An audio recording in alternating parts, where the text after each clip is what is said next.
Ngayon ay na nagtatanim ng kamuting kahoy, itong mga suloy na maliliit ang itatanim. At yung aking mga itinanim doon ay buhay na. Basta mayroong node yung inyong itatanim.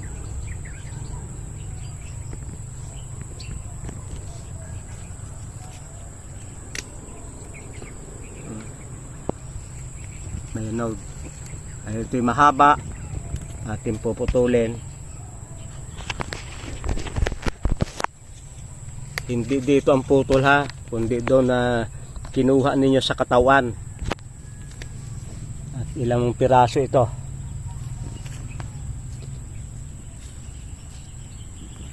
Kailangan ay lupa. Lalagay ninyo. Pwede itong direkta kung umuulan. Eh kaso hindi po umuulan kaya hindi natin may direkta. Sakit ang mata ko. Malapit lang ko ito. Ito ay 1 week. Buhay na.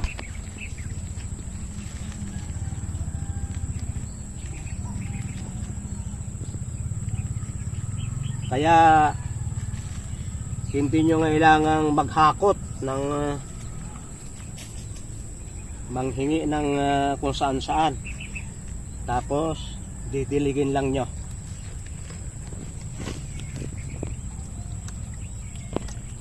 At ilalagay sa lilim. Mamaya ko na ilalagay sa lilim yan. Yan ay lalaki din ang kasing laki nito.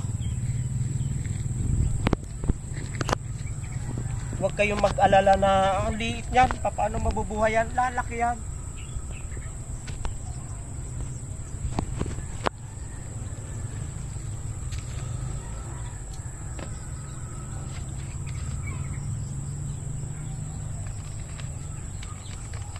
Yan.